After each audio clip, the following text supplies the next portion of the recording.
बिस्मिल्लाहिर्रहमानिर्रहीम। अस्सलाम वालेकुम। प्रोग्राम पब्लिक वॉइस में खुशामदीद। मैं हूँ आपका मेज़बान हमजा इश्तियाक। नाज़रीन, एक इंतहाई अफसोसनाक वाक़या पाकिस्तान के बरादर मुल्क तुर्किया और शाम में तबाहकुन ज़लज़ला आया है, जिसकी रेक्टर स्केल पर शिद्दत 7.9 मैग्नीट्यूड फ़ीसद थी। अब ये तमाम सूरत हाल ऐसी है कि तुर्किया में अब तक तकरीबन 4300 अफराद से जो है वो हलाक हो चुके हैं और हज़ारों लोग ज़ख्मी हो चुके हैं, और शाम में भी इसी कदर हलाकतें जो हैं वो नोट हुई हैं। अब अभी तक मलबे के नीचे से लाशें और ज़ख्मी निकालने का सिलसिला जारी है। इस तमाम सूरत हाल में तुर्क सदर रजब अर्तगान ने मुल्क भर से एक हफ्ते के सोग का ऐलान किया है, जिसके दौरान कौमी परचम सिरनिगू रहेगा, जबकि तालीमी इदारे बंद रहेंगे। अमरीकी जियोलॉजिकल सर्वे के मुताबिक इतवार और पीर के दरमियानी शब को आने वाली जल्जले की शिद्दत रेक्टर स्केल पर 7.9 मैग्नीट्यूड और गहराई 17.9 किलोमीटर थी। जल्जले का मरकज़ तुर्किया के जनूब मशरकी सूबे गाजियान के निर्दोरी में था। जल्जले के शदीद झटके उर्दन, शाम, कब्रस और यूनान में भी महसूस किए गए। जल्जले से तुर्की और शाम समेत दीगर ममालिक में मुतअद्दिद अमारतें ज़मीन बोस हो गईं, और दूसरे रोज़ भी सैकड़ों अफराद जो हैं वो मलबे तले दबे हैं, जिनको रेस्क्यू किया जा रहा है, और जो इमदादी टीमें हैं पहुँच चुकी हैं। जल्जले से मुतासर इलाकों में इमदादी कार्रवाइयाँ तेज़ी से जारी हैं, और ये काफ़ी ज़्यादा बड़े रकबे में जो है ज़लज़ला आया है, और इसकी तबाही भी काफ़ी ज़्यादा है। अभी तक इसका तखमीना नहीं लगाया गया कि माली लिहाज से कितना बड़ा नुकसान हुआ है, लेकिन जानी लिहाज से ये क्योंकि 4300 अफराद से ज़ायद अभी तक रिकॉर्ड हुई हैं अमवात जो तुर्की में है, और सीरिया में भी इसी तरह जो है वो नोट हो रही है। वज़ीर आज़म शहबाज शरीफ पाकिस्तान के जो हैं तुर्किया में ज़लज़ले से होने वाले जानी नुकसान पर तुर्किया की हुकूमत और अवाम से इजहार ताज़ियत करते हुए कहा है कि मुश्किल की घड़ी में बरादर मुल्क तुर्किया और तुर्क अवाम के साथ खड़े हैं। पाकिस्तान तुर्किया की हर मुमकिन मदद करेगा। पाकिस्तान से रेस्क्यू टीमें और इमदादी सामान लेकर जो हैं वो तुर्किया पहुंच रही हैं और रेस्क्यू कर रही हैं लोगों को, लेकिन ये इंतहाई अफसोसनाक वाक़या है। पाकिस्तान में भी जो है इस तरह का एक ज़लज़ला आया था 2008 में। वो उसकी शिद्दत जो थी रेक्टर स्केल पर 7.6% थी, और ये जो तुर्किया में हाल ही में जो ज़लज़ला आया है इसकी 7.9% है। तबाही का अंदाज़ा आप ख़ुद कर सकते हैं कि किस कदर जो है वो तबाही हुई होगी। जो सैकड़ों जो बिल्डिंग्स थी, अमारतें, वो ज़मीन बोस हो चुकी हैं, और अभी तक अफराद उन मलबे तले दबे हैं। रेस्क्यू टीमें वहाँ पर पहुँच चुकी हैं, लेकिन अभी तक उनकी मुश्किलात का सामना है, क्योंकि जिस कदर तबाही हुई है प्रॉपर मशीनरी भी वहाँ तक एक्सेस में नहीं जा पा रही, और इन चीज़ों को जो है अभी तक तुर्किया हुकूमत पूरा तखमीना लगाने से कासिर है कि किस तरीके से हम जो फ्रेमवर्क बनाएंगे। दीगर ममालिक इमदाद कर रहे हैं, पाकिस्तान भी इमदाद कर रहा है, दीगर ममालिक जो हैं यूरोप के वो भी सामने आए हैं, और यूनाइटेड नेशन ने भी इसके ऊपर एक एक्शन लिया है। उम्मीद है कि तमाम इमदाद के साथ जो हर मुमकिन ताउन हो सकेगा वो तुर्किया का किया जाएगा। नाज़रीन, ये इंतहाई अफसोसनाक वाक़या था, लेकिन अब पाकिस्तान में भी सूरत हाल इस तरह है कि जो IMF का वफ़द है वो पाकिस्तान में मौजूद है, और ताउन चल रहा है, मुज़ाकरात चल रहे हैं, जिनमें एक डेडलॉक बरकरार है। वो बिजली के टैरिफ के रेट्स को लेकर डेडलॉक बरकरार है, और मज़ीद कुछ शोबों के ऊपर, कुछ गिव एंड टेक के मामलात के ऊपर अभी मामला तय पाने हैं। 9 फरवरी जो है वो आखिरी डेट है जो वफ्द है वो यहाँ पर ठहरने की, और उम्मीद है कि उससे पहले हुकूमत तो इस बारे में कहती है, वजारत ख़जाना भी कहती है कि 9 फरवरी तक तकरीबन तमाम मामलात जो हैं वो तय पा जाएंगे। इसके अलावा भी आलमी बैंक ने एक रिपोर्ट शाया की है, जिसमें पाकिस्तान को कहा गया है कि पाकिस्तान भी टॉप 10 ममालिक की फहरिस्त में शामिल है, जहाँ पर ग़ज़ाई अफरात ज़र से मुतासरा ममालिक जो हैं वो शामिल होते हैं। इनमें पाकिस्तान की बहुत सी कुछ तंजीमें इस बात को रिबटल भी दे रही हैं कि पाकिस्तान, हालांकि पाकिस्तान में कतई तौर पर ग्राउंड रूट्स पर एट सी रियलिटीज़ मौजूद नहीं हैं। ये एक रिपोर्ट ज़रूर बनाई गई है आलमी बैंक की जानिब से, मगर इसमें कोई भी अभी तक हकीकत नहीं है। ये क्या सरैया पर भी बात जारी है, इस पर भी बात करेंगे। और इसके अलावा भी जो अशियाए खुर्दनोशी की कीमतें हैं उनमें इजाफे का जो तसलसल है वो जारी है, वो मज़ीद जारी रहेगा, क्योंकि ये जो तमाम मुतालबात IMF के हम मानेंगे, बिजली और गैस के ऊपर से सब्सिडी ख़त्म की जाएगी, तो उसका इम्पैक्ट आम आवाम के ऊपर पड़ेगा, आम मार्केटों के ऊपर पड़ेगा, और इन्फ्लेशन रेट भी उससे बढ़ेगा। पाकिस्तान की आवाम को ये कड़वी गोली ज़रूर खाना पड़ेगी, क्योंकि इसके अलावा कोई चारा मुमकिन नहीं है। इन तमाम मौज़ूआत पर बात करेंगे नाज़रीन एक ब्रेक के साथ। मेरे साथ रहिएगा। We will be right back after a short break. Stay with अस।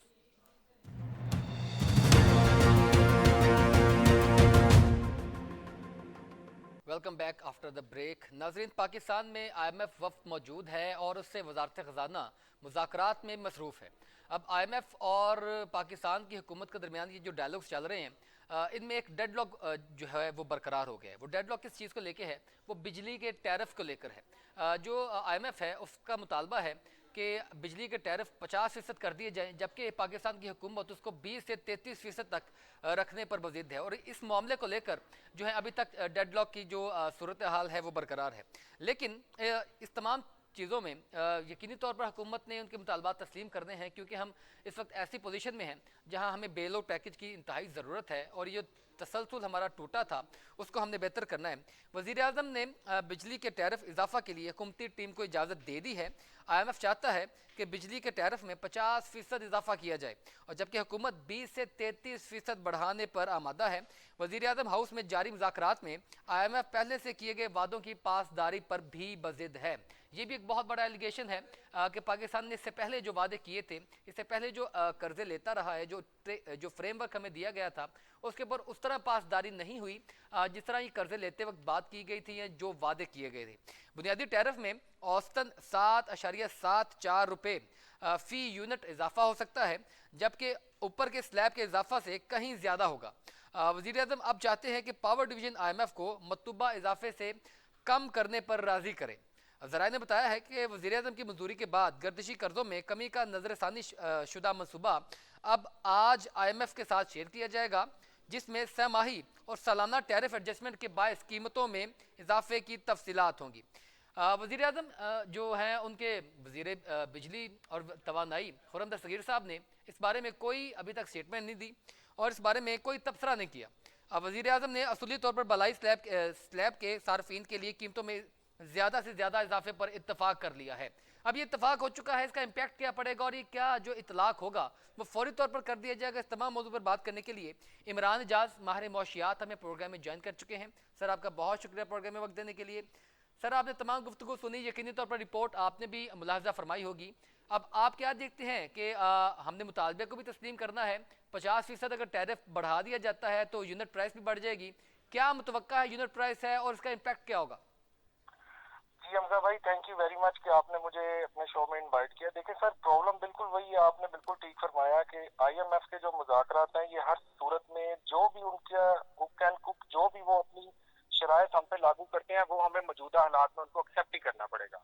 अब उसके साथ साथ जो आगे निकली आवाम के ऊपर जो इसके असरात जो होंगे वो शदीद और खतरनाक होंगे। उसकी वजह यह है कि अभी मौजूदा हालात में जो इस वक्त एक गरीब आवाम है उसके ऊपर ऑलरेडी फूड क्राइसिस है, कहीं जॉब इन्फ्लेशन है, कहीं और काफी सारी चीजें ऑनगोइंग चल रही हैं। लेकिन उसके साथ जब बिजली का भी उसके ऊपर टैरिफ जो इंक्रीज किया जाएगा उसका भी प्रेशर उनके ऊपर पड़ेगा, तो यकीनन आवाम जो है वो बहुत बुरी तरह उससे मुतासिर होंगी। और उनके पास एक तरफ तो खाने पीने की प्रॉब्लम, दूसरा उसका इम्पैक्ट जो पड़ेगा उसका इम्पैक्ट ये पड़ेगा कि कुछ जो गिनी चुनी फैक्ट्रीज जिनमें अभी लोगों के लिए मुलाजमत के पेशे वहाँ पे मतवक्को है या जहाँ पे कोई थोड़ा बहुत आमदनी के जराये उनके पास हैं, वो उसमें भी उन लोगों को प्रॉब्लम आना शुरू हो जाएगी। और IMF बिल्कुल जो मुज़ाकरात उनके हैं उन्होंने तो हुक एंड कुक आपको कह दिया है कि भाई ये अगर आपको कर्जे चाहिए तो ये चीजें आप इम्प्लीमेंटेशन करवाएं। इसके बाद अगर आप हमसे कोई तीसरी ऑप्शन पे बात करें तो इसके अलावा हमारे पास ऑप्शन कोई भी नहीं है, क्योंकि इस वक्त हमें ऑप्शन यही चाहिए कि जो बिजली का टैरिफ है उसको बढ़ा दें या दूसरी जो अशिया है उनको इंक्रीज करें। पेट्रोल है उसमें और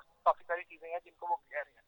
तो मौजूदा हालात में जहाँ पे एक तरफ ताजिर तबका परेशान है, एक तरफ एक इम्पोर्टर परेशान है, एक तरफ एक मजदूर जो दिहाड़ीदार काम करने वाला वो परेशान है कि अगर पेट्रोलियम लेवी बढ़ा दी जाएगी तो हमें सब्सिडी जो हम बिजली और गैस पर दे रहे हैं तो वो तो बिल्कुल हुकूमत पाकिस्तान को अपनी जेब से अदा करना पड़ रही है। तो इस वक्त ऐसा मुतहम्मिल तो नहीं हो सकता ना पाकिस्तान का जो सरकारी वसाइल है, जो सरकारी खजाना है, तो उसके लिए हमें कुछ ना कुछ तो सेक्रीफाइस करना पड़ेगा। क्योंकि हम पेट्रोल से अगर बिजली बनाएंगे और बिजली की कीमत हम वही रखेंगे और पेट्रोलियम की मसनूआत की प्राइसेस जो हैं हम वो हाई कर देंगे, तो ये भी तो सर आपके करंट डेफिसिट में शामिल होता रहेगा और आपका गर्दिशी कर्जा पहले बहुत ज्यादा बुलंद है। बिल्कुल हमजा भाई, ये जो आप सिचुएशन बता रहे हैं इसी सिचुएशन से तो पिछले तकरीबन 8 से 10 माह से हम गुजर रहे हैं कि हुकूमत के पास जो भी वसाइल थे, जो भी चीजें थी, जितना भी उसके पास बजट बाकी था, वो सारा कुछ वो ऑलरेडी आवाम को सब्सिडीज में यूटिलाइज कर चुके हैं। उसके बाद उन्होंने आखिरी डिसीजन लिया कि अब हमारे पास डिसीजन ये है कि हमें मजबूरन पेट्रोल की प्राइस जो है वो इंक्रीज करनी पड़ेगी, क्योंकि उसके अलावा आपके पास रास्ता ही कोई नहीं है। तो अगर आप मौजूदा हालात में बात करें तो इसमें भी प्रॉब्लम यही है, अब आपके पास जो वसाइल आपके पास है वो बिल्कुल खत्म होने के बराबर है। तो अगर आप आईएमएफ की बात नहीं मानते और अगर आईएमएफ किसी वजह से आपको ये कह देता है कि हम लोग आपको बेल आउट पैकेज बिल्कुल नहीं दे सकते क्योंकि आप हमारी शराइत नहीं मान रहे, डेफिनेटली तो खुदा ना ये एक खास्ता मसला बना डेफिनेटली है। हमारा मुल्क जो है वो बिल्कुल समझ लीजिए डिफॉल्ट की तरफ है। ये ये तो सर बात बड़ी बिल्कुल क्लियर है। डेफिनेटली ये चीज़ें तो बहुत हद तक क्लियर हो रही हैं, लेकिन मेरा जो सवाल है उसमें ये है कि अब आईएमएफ का मुतालबा तो हमने तस्लीम करना है, अब उसके अलावा जो है हमारे पास क्या ऑप्शंस हैं? एक तो हमने उसको मुतालबे को तस्लीम भी करना है, उसको पूरा भी करना है। इन बिटवीन अगर हुकूमत पाकिस्तान बिजली के टैरिफ की प्राइसेस को हाई करती है तो उसका इतलाक जो है वो तमाम शोबों पर पड़ेगा या कुछ को रिलैक्सेशन दी जाएगी? कुछ इस तरह की मैनेजमेंट तो हुकूमत पाकिस्तान के अपने इख्तियार में होगी ना, वो किस तरह करेगी? देखिए हमजा भाई, अभी जो करंट सिचुएशन है ना, देखें बिजली का जो टैरिफ है ये तो बढ़ाना पड़ेगा आईएमएफ के मुतालबे के मुताबिक। अब डेफिनेटली। दूसरी जो आप बात कर रहे हैं कि क्योंकि हमारे पास उसके अलावा कोई हल ही नहीं है, कोई ऑप्शन ही नहीं है। दूसरी बात ये है कि अगर आप जो बात कर रहे हैं ना कि जिस तरह अगर बिजली का टैरिफ बढ़ जाता है तो इसमें कोई निचली सतह के ऊपर किसी गरीब को जिसका 100 यूनिट से नीचे है उसको कोई इसमें कोई ऑप्शन दी जाए या उसके लिए कोई रिलैक्सेशन की जाए, या अगर कोई मिल ऑनर है या फिर फैक्ट्री ऑनर है अगर वो बिजली से कोई यूटिलाइज कर रहा है तो उसको दिस इज किसी माई जगह के पॉइंट ऊपर सर, कोई दिस इज सब्सिडी माई दी जाए। Point, this is my point कि आप जी, इंडस्ट्री बिल्कुल, सेक्टर को एग्जैक्टली। कहीं ऑब्लाइज करेंगे, कहीं रिलीफ देंगे कि आप प्रोडक्शन जो है वो अपनी इंक्रीज करें, बिल्कुल, क्योंकि हमने बिल्कुल हमजा भाई, अल्टीमेटली बैलेंस ऑफ पेमेंट को पूरा करने के लिए एक्सपोर्ट तो बढ़ानी है ना। बिल्कुल, और एक्सपोर्ट बढ़ाने के लिए सबसे पहले जरूरी है कि जितनी जो मिल्स हैं जो बंद हो रही हैं उनको खुलवाया जाए। उनको खुलवा के ना सिर्फ उनको बिजली बल्कि गैस के भी मसले मसाइल हैं। आपको पता है ये दोनों चीजों में जब तक आप निचले लेवल के ऊपर अगर आप इनको सब्सिडी देना चाहते हैं तो आपको डेफिनेटली एक निचली सतह के ऊपर जो 100 यूनिट खर्च करता है और उसके बाद एक मिल ऑनर जिसकी फैक्ट्री में तकरीबन 800 से 900 मजदूर काम करता है। इस वक्त सिचुएशन ये है कि 100 यूनिट इस्तेमाल करने वाला गरीब आदमी और एक मिल ऑनर, इन दोनों के मसले मसाइल जो है वो आपको हल करने पड़ेंगे। इनको किसी जगह के ऊपर आपको सब्सिडी देनी चाहिए और यकीनन अगर आईएमएफ का बेल आउट पैकेज ले लिया जाता है और बिजली का टैरिफ इंक्रीज कर दिया जाता है तो हुकूमत पाकिस्तान के लिए सबसे बड़ी अगला जो मसला है वो ये है कि हम लोगों ने इनको सब्सिडीज कैसे देनी है। और मुझे लगता है कि शायद हुकूमत जो है वो इसके बारे में भी बड़ी गौर से इसके ऊपर सोच रही है कि अगर हुकूमत को हमें ये सारी चीजें माननी पड़ जाती हैं तो उसके बाद हम लोगों ने अगली ऑप्शन की तरफ, गरीब तबके की तरफ, या जो हमारे इंडस्ट्रीज के लोग हैं, जो बड़े लोग हैं, इमरान उनको साहब हमें इस किस वक्त तरह जो यूटिलाइज हालात करना हैं, मुल्की खजाने के जो हालात हैं और जो मौशत के हालात हैं, वो उसमें सूटेबल तो ये है ना कि आप जो है वो इमदाद की तरफ ना जाएं, आप खैरात की तरफ ना जाएं, बल्कि आप आमदन की तरफ जाएं। तो ज़ाती तौर पर हुकूमत पाकिस्तान जो सोच रही है वो ये सोच रही है कि अगर हम रिलीफ दें तो उस तबके को दें जो जिस तरह मिल ऑनर है, कोई इंडस्ट्रिस्ट है, ताकि वो ज़्यादा से ज़्यादा प्रोटेक्शन करे और अपने लोगों को निचले सतह पर रोज़गार मैसर आए। आप अगर नीचे लोगों पे फौरी तौर पर उसका इतलाक कर देते हैं, सब्सिडी दे देते हैं, तो वो तो सर आपके लॉस में जाएगी। बिल्कुल आपने सही कहा। देखिए हुकूमत का यही तो एक कदम था सबसे अच्छा कि इन हुकूमत ने फौरी तौर के ऊपर जो एचएस कोड थे कुछ उनको बैन किया, कुछ लग्जरी आइटम जो इंपोर्ट की थी उसको खत्म किया, क्योंकि बेसिकली इस वक्त सबसे ज्यादा जो प्रॉब्लम है वो यही है कि जितनी भी इंपोर्ट है वो आपकी बहुत ज्यादा और एक्सपोर्ट जो है वो बिल्कुल कम होकर रह गई है, जिसकी वजह से हुकूमत पाकिस्तान ने इंपोर्ट जो है उसको कुछ देर के लिए रोका, बल्कि अभी भी रुकी हुई है। अभी भी गवर्नमेंट वो इंपोर्ट रुकने से ज्यादा मसाइल दरपेश हो रहे हैं पाकिस्तान को। वहां पर आपकी पोर्ट्स के ऊपर जो है वो खुर्दनी अशिया तक फंसी हुई है और पाकिस्तान में इन्फ्लेशन। बिल्कुल बिल्कुल, लेकिन जो कुछ अशिया ऐसी हैं जिसमें लग्जरी आइटम शामिल है उसको तो बिल्कुल इन्होंने खत्म कर दिया। लेकिन अब खुर्दनी ऑयल जो सोयाबीन ऑयल आप मलेशिया से या किसी जगह से आप लाते हैं उसको, वो तो आपके पाकिस्तान की जरूरत है, उसको तो रोका नहीं जा सकता। उसके लिए स्टेट बैंक और गवर्नमेंट जो है वो कोशिश कर रही है कि अगर 180 डेज के ऊपर या 365 डेज के ऊपर कोई एलसीज ओपन हो जाए या आपस में जो एक्सपोर्टर है और इंपोर्टर है उसके दरमियान में मुज़ाकरात हो जाते हैं तो इतनी देर तक अगर उसको पेमेंट सेंड करने का लेवरेज मिल जाता है। इमरान साहब ज़ाती तौर पर आप क्या समझते हैं कि हुकूमत पाकिस्तान को इंपोर्ट के ऊपर, चाहे वो लग्जरी आइटम्स ही हों, उनके ऊपर पाबंदी आयद करना बनती है? क्योंकि अगर आप पाबंदी आयद करते हैं तो सर ये चीज़ें तो वैसे भी ब्लैक में पाकिस्तान में अवेलेबल हो रही हैं, सारी चीज़ें चल रही हैं, तो अल्टीमेटली जो पाकिस्तान में रेवेन्यू जनरेट करना होता है टैक्स की मद में, वो तो सर क्लोज हो चुके हैं ना। जी आपने बिल्कुल ठीक कहा, लेकिन देखें जो लग्जरी आइटम है जो उनको तो कुछ देर के लिए, आपको ये नहीं कि आप परमानेंट उसको होल्ड कर सकते हैं। आप कोई भी हुकूमत जो है वो इंपोर्ट आइटम को बिल्कुल नहीं होल्ड कर सकती, क्योंकि इंपोर्ट और एक्सपोर्ट ये बेसिकली तौर पे एक मुल्क जो है उसका एक हब है। और इसी की बेस के ऊपर आपके सारे रिलेशन जो है वो दुनिया में पूरी कनेक्ट हो रहे हैं। अब अगर आप जो बात कर रहे हैं एक्सपोर्ट की, देखें सबसे ज्यादा जो इस वक्त जरूरत है ना पाकिस्तान को, वो एक्सपोर्ट की है, क्योंकि आज बांग्लादेश इंडिया एक्सपोर्ट में बहुत ज्यादा आ गए हैं और हमारी एक्सपोर्ट जो है वो बंद हो गई है। आज की डेट में कोई भी शिपिंग लाइन जो है वो कराची पोर्ट पे आने के लिए तैयार नहीं है, क्योंकि उसकी वजह यह है कि वो लोग ये सोचते हैं कि हमारे 25 से 3,000 कंटेनर जो है वो वहाँ पे ऑलरेडी स्टक पड़े हुए हैं, और अगर हमने कराची पोर्ट के ऊपर कॉल करनी है तो इसका मतलब ये है कि पहले हम लोगों ने उसका नुकसान भी बर्दाश्त करना है। डेफिनेटली। तो अगर जो आप बात कर रहे हैं इम्पोर्ट आइटम की, देखें इस वक्त पाकिस्तान की जो कराची की जो पोर्ट है ना, वो इस वक्त सबसे ज्यादा फायदा जो है तो ना, सारा एक वो क्योस इस का वक्त माहौल बना है। अफगानिस्तान को दे रही है डेफिनेटली सर, क्योंकि कारोबारी अफगानिस्तान तबका भी का इसीलिए एतमाद उसकी जो गैर यकीनी है, उसके तमाम जो फिजा बनी है गैर यकीनी की, ये उसी की वजह से तमाम क्योस है और ये क्योस की वजह से हालात ख़राब हो रहे हैं। लेकिन इंपॉर्टेंट ये है कि देखें, आप बात करते हैं इंडस्ट्रीज़ को रिलीफ मिलना चाहिए, डेफिनेटली मिलना चाहिए कि वो आपकी प्रोडक्शन आपके रेज करता है, आपके निचली सतह पर लोगों को रोज़गार भी मैसर होता है।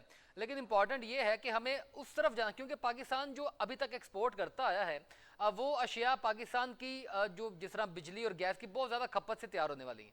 हमें कुछ ऐसे सेक्टर्स को भी जो है वो उसी तरीके से पुशअप करना होगा, कुछ ऐसे सेक्टर्स को हमें बैक करना होगा। वो कौन से सेक्टर्स हो सकते हैं? जिस तरह मैं एक मिसाल आईटी की देता हूँ, आप इसके अलावा कौन कौन से बता सकते हैं कि किन को हमें मजीद बैक करना चाहिए? क्योंकि इंडिया 160 बिलियन डॉलर जो है रेवेन्यू जनरेट कर रहा है अपने आईटी सेक्टर से। जी बिल्कुल, इस वक्त जो आईटी सेक्टर है वो तो इंडिया ना सिर्फ क्या पूरी दुनिया में सबसे ज्यादा जो है वो प्रमोट कर रहा है, और लोग जो है वो सबसे ज्यादा इन्हीं चीजों से फायदा उठा रहे हैं। लेकिन बदकिस्मती से आपको पता है पाकिस्तान के जो मौजूदा हालात हैं या जो चीजें हैं, अगर हम लोग को टाइमली इस चीज के ऊपर कोई तवज्जो दे देते तो खैर हम लोग भी आज इंडिया के मुकाबले में आईटी को इस तरह प्रमोट कर रहे होते हैं। लेकिन अभी मौजूदा हालात में जो है वो पाकिस्तान के लिए थोड़ा सा इस चीज को बहुत ज्यादा स्पीड में करना नामुमकिन भी हो सकता है। लेकिन इसका ये मतलब नहीं है कि हम इसके ऊपर कोशिश नहीं कर सकते, हम इसके ऊपर कोशिश कर सकते हैं। बिल्कुल ठीक। इमरान एजाज साहब, आपका मौकफ आ गया सर, आपका बहुत शुक्रिया प्रोग्राम में वक्त देने के लिए। नाज़रीन, माहिर मौशियात हमारे साथ मौजूद थे। कुछ तजावीज़ भी हैं हुकूमत के लिए और यकीनी तौर पर हुकूमत भी अपना फ्रेमवर्क बना रही है। उम्मीद करते हैं कि जो भी हालात हो पाकिस्तान के लिए बेहतर हो। नाज़रीन, मेरे साथ रहिएगा। We will be right back after a short break. Stay with अस।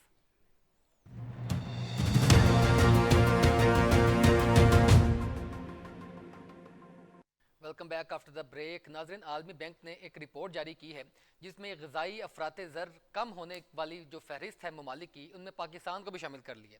आलमी बैंक ने दुनिया भर से ग़िज़ाई अफराते ज़र से मुतासरा ममालिक की फहरिस्त जारी कर दी है और इन ममालिक में पाकिस्तान को भी शामिल कर दिया है। लेकिन पाकिस्तान में ग़िज़ाई अफराते ज़र टर्की और श्रीलंका समेत दीगर दूसरे ममालिक की तरह ख़राब नहीं है। जो सबसे ज़्यादा मुतासरा जो फहरिस्त है उसमें पाकिस्तान को शामिल किया जाए। आखिर ये फहरिस्त में क्यों शामिल किया गया, किन वजूहात की वजह से शामिल किया गया, इस मौजू पर बात करने के लिए डॉक्टर रिजवान चौधरी साहब, मेंबर महकमा खुराक, हमें प्रोग्राम में ज्वाइन कर चुके हैं। सर, आपका बहुत शुक्रिया प्रोग्राम में वक्त देने के लिए।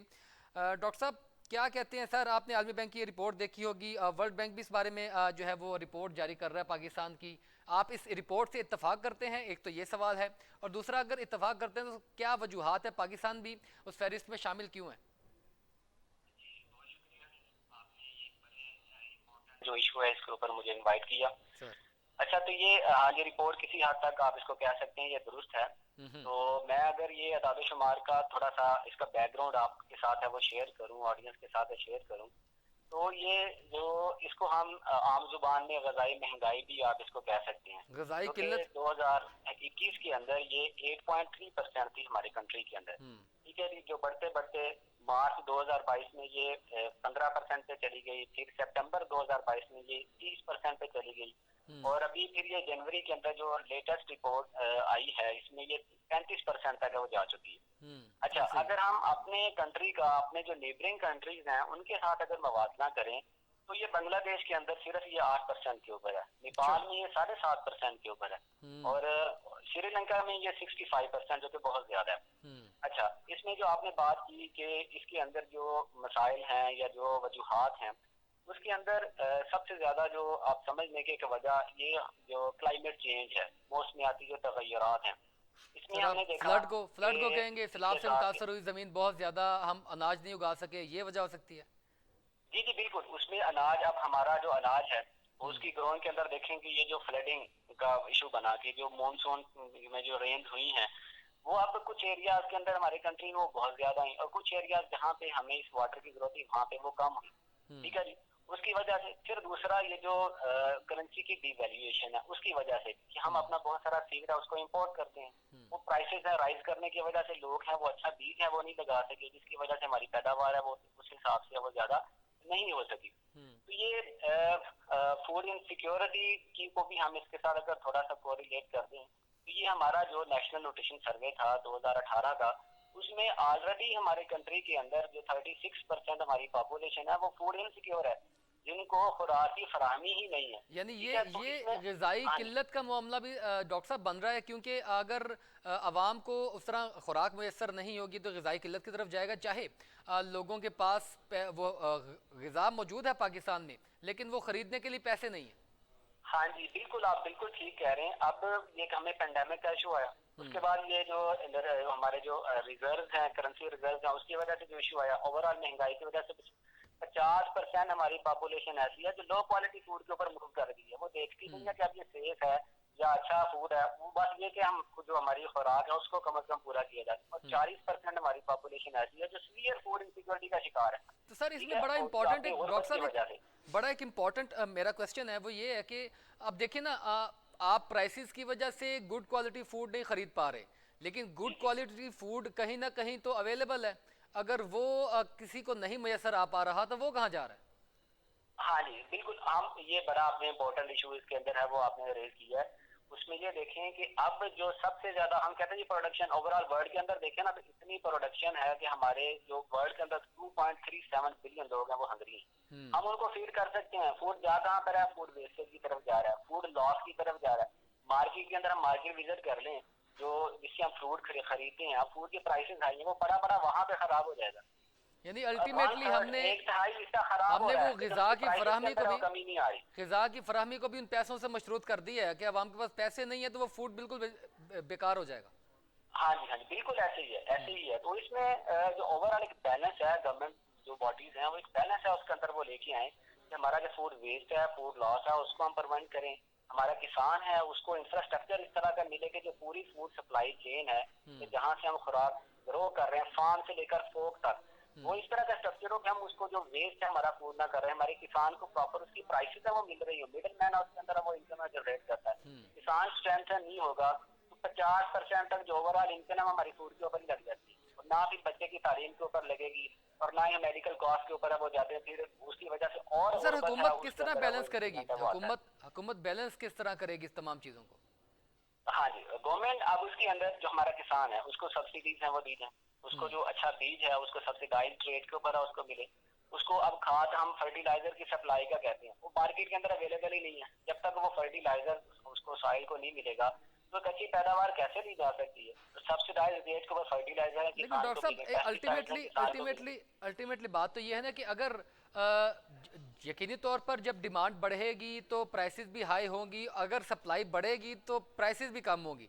लेकिन यहाँ पर मसला किस बात का है कि सप्लाई भी मौजूद है लेकिन आवाम को महंगे जो है वो चीज़ें खरीदनी पड़ रही हैं। तो इस चीज़ को बैलेंस करने के लिए हुकूमत को क्या कोई कंट्रोल बॉडीज़ बनानी चाहिए, कोई प्राइस मजिस्ट्रेट के जो प्राइस कमेटीज़ हैं इनको ज़्यादा फाल करना चाहिए? ये भी तो एक बहुत बड़ा मसला है ना।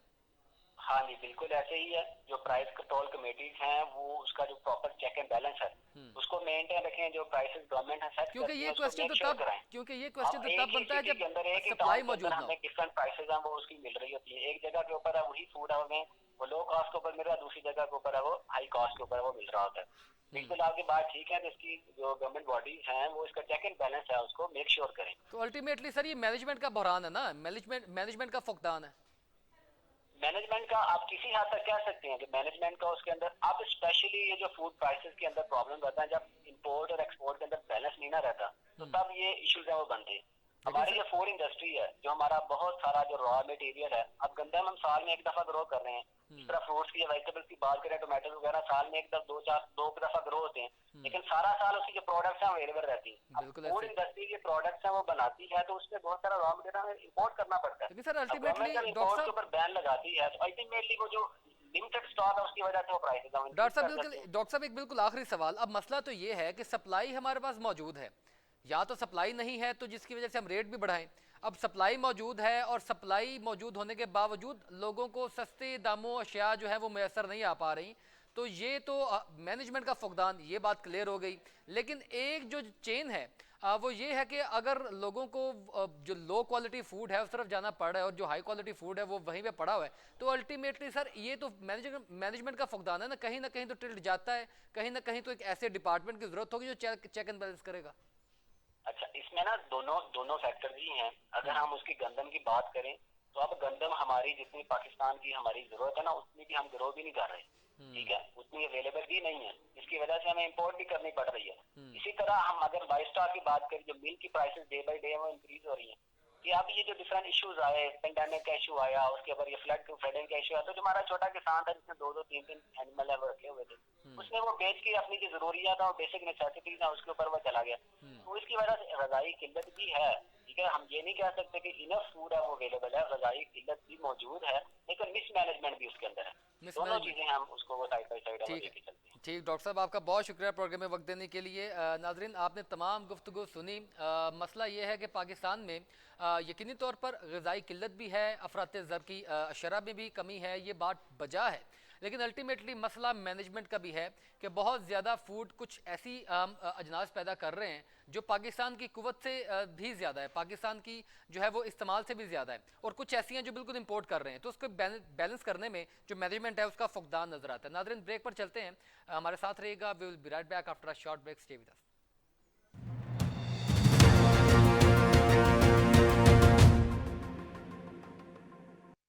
Welcome back after the break. नाज़रीन अशियाए खुर्दनोश जो बिल्कुल एक आम इंसान के इस्तेमाल की चीज़ें हैं उनकी कीमतों में भी इजाफा हुआ है और मज़ीद इजाफा मुतवक्का है। पाकिस्तान में अफरात ज़र की शरह जनवरी 2023 में 27.6% तक पहुँच गई, जो दिसंबर में 24.5% थी। मई 1975 के बाद ये सबसे ज़्यादा जो है वो शरह है जो इस कदर जो है बुलंद हुई है, क्योंकि नकदी की तंगी का शिकार हुकूमत की जानिब से दरामदात को कम करने के बाद खाने पीने की अशिया, खाम माल और आलात के हज़ारों कंटेनर्स बंदरगाहों पर फंसे हुए हैं, जिसकी वजह से मज़ीद सप्लाई ना होने की वजह से जो सप्लाई मुतासर हुई है उसकी वजह से जो फुकदान पैदा हुआ है, डिमांड बढ़ गई है, सप्लाई पीछे खड़ी है, वो पहुँच नहीं पा रही और अशियाए खुर्दनोश की कीमतों में भी इजाफा मुतवक्का है। अब एक और बात है कि जो IMF के साथ हमारी डील चल रही है उसमें जो बिजली और गैस के ऊपर सब्सिडी ख़त्म की जाएगी, उसका इम्पैक्ट भी पड़ेगा इन्फ्लेशन की मद में। तो इस तमाम सूरत हाल में आखिर ये शरह कहाँ जाकर रुकेगी और पाकिस्तान इसके ऊपर क्या फ्रेमवर्क करेगा और क्या मज़ीद करना चाहिए, इन तमाम मौज़ूआत पर बात करने के लिए मेरे साथ सकलैन भट्ट साहब मौजूद हैं। सर आपका बहुत शुक्रिया प्रोग्राम में वक्त देने के लिए। सकलैन भट्ट साहब क्या समझते हैं सर, आपने तमाम गुफ्तगू सुनी है, अब हुकूमत पाकिस्तान को भी बड़े कड़वे स्टेप लेने पड़े हैं, पाकिस्तान की आवाम को भी कड़वी गोली खानी पड़ेगी, तो इसका क्या इम्पैक्ट होगा? ये जो कीमतों में गैर मामूली इजाफा हुआ है ये कितनी शरह तक मजीद बढ़ सकती है?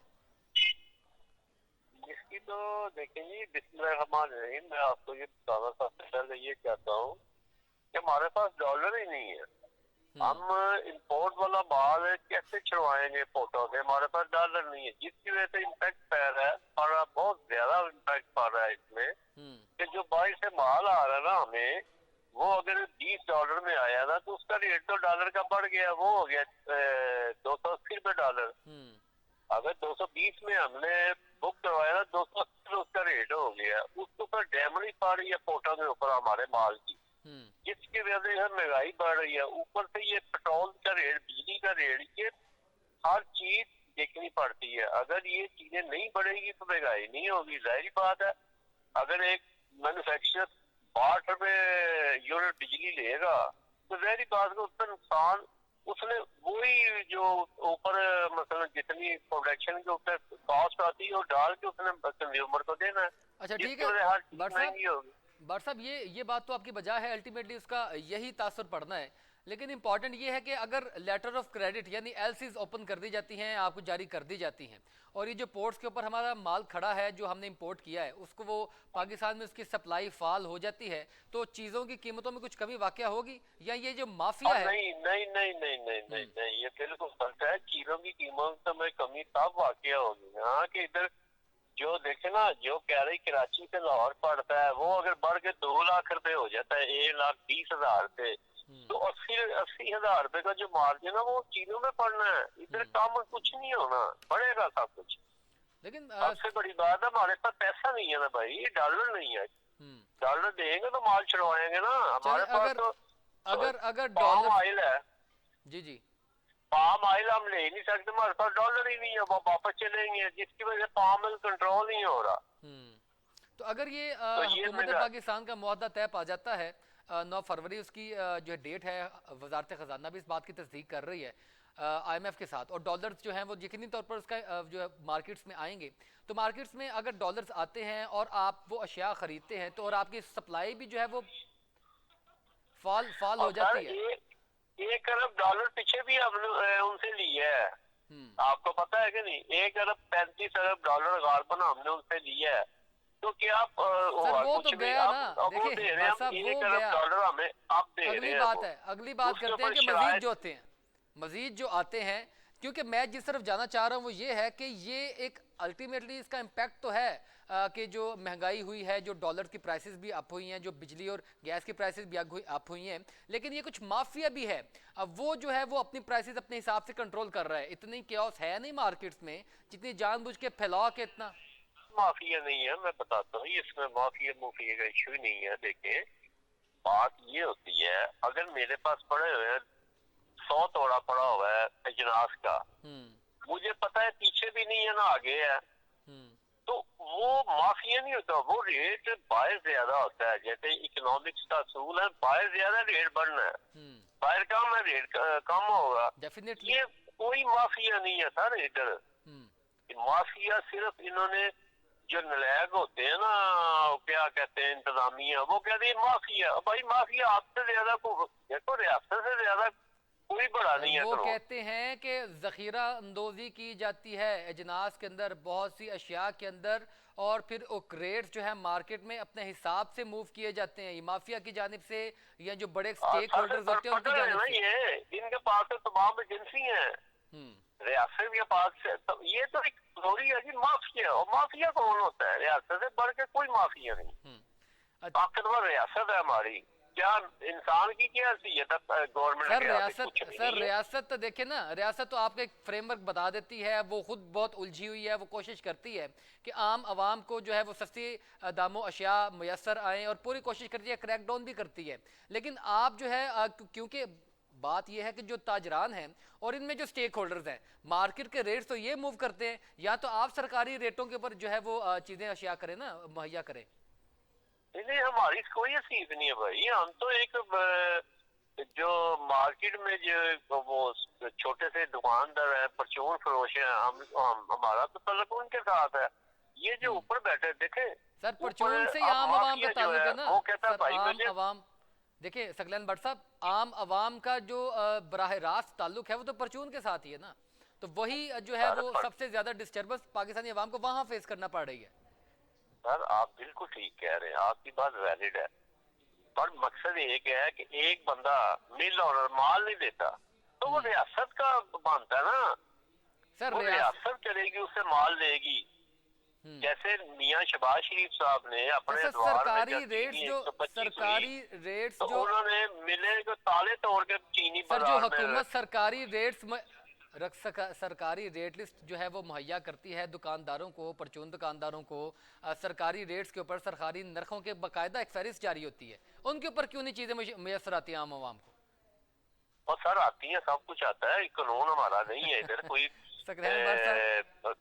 अपना इधर इंतजामिया पूरे यही तो मैं बात कर रहा हूँ सर। हुकूमत पाकिस्तान एक चीज मुयसर कर देती है, अशिया की जो रेट्स है वो मुकर्रर कर देती है और आपके ऊपर लागू करती है, और आप पूरी चीज करती है, पूरी रेट लिस्ट बनती है, डीसी उसको कंट्रोल करता है, प्राइस कंट्रोल कमेटी उसको कंट्रोल करती हैं, मगर ये फिर से जो है परचून के ऊपर ही किसी एक दुकान पर कोई रेट मिलता है, किसी दूसरी दुकान पर कोई रेट मिलता है, तो ये परचून का अपने अंदर से मामला है ना सर। ये अपना इसे कहते हैं, अपना क्या कहते हैं वो, सर इसे माफिया कहते हैं, कम्युनिकेशन का गैप है सर, इसको माफिया कहते हैं सर।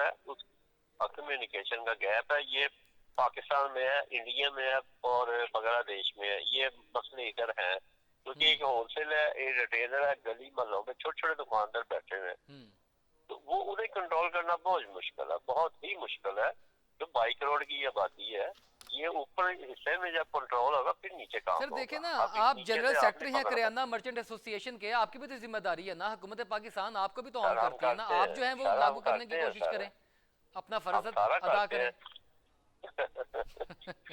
सखलेना भाटी साहब बहुत शुक्रिया सर आपका प्रोग्राम में वक्त देने के लिए। नाजरीन आपने तमाम गुफ्तगू सुनी और यकीनी तौर पर हुकूमत पाकिस्तान की भी मुकम्मल कोशिश होती है कि आम आवाम को जो है वो अशिया खुर्दनोश जो हैं वो सस्ते दामों मैसर आएँ और मैसर आएँ, फरावानी हो तमाम चीज़ों की। लेकिन अल्टीमेटली क्योंकि हालात ऐसे हैं, क्योस है, मार्केट्स भी आपकी अपने अकॉर्डिंग रेट लगाती हैं, आपकी सप्लाई मुतासिर है, आपके पास डॉलर जो है वो नहीं है, आपके लेटर ऑफ क्रेडिट जारी नहीं हो रहे जिनको एलसीज कहते हैं, स्टेट बैंक इस जानिब से जो है वो मुख्तलिफ पॉलिसीज़ का शिकार है। तो ये एक क्योस है जिसकी वजह से अल्टीमेटली जो फ़ायदा उठाती है एक माफिया भी, उस माफिया में फिर वो अपने अकॉर्डिंग रेट्स बनाती है, अपने अकॉर्डिंग रेट्स को चलाती है और उसका अवाम के ऊपर जो है एक इम्पैक्ट बड़ा पड़ता है। लेकिन अवाम का फ़र्ज़ है कि अगर कहीं इस तरह का मामला होता है तो वह हुकूमत पाकिस्तान को, जो प्राइस कंट्रोल कमेटीज़ हैं या जो मुतलका डिपार्टमेंट हैं, उनका रिपोर्ट जारी की जाए। अवाम भी जो है वो बस अपनी मान के या उनकी मान के वापस घर आ जाती है। नाज़रीन तमाम मौज़ूआत पर हमने बात की, आपके सामने सूरत हाल है, हम पाकिस्तान के लिए दुआगो हैं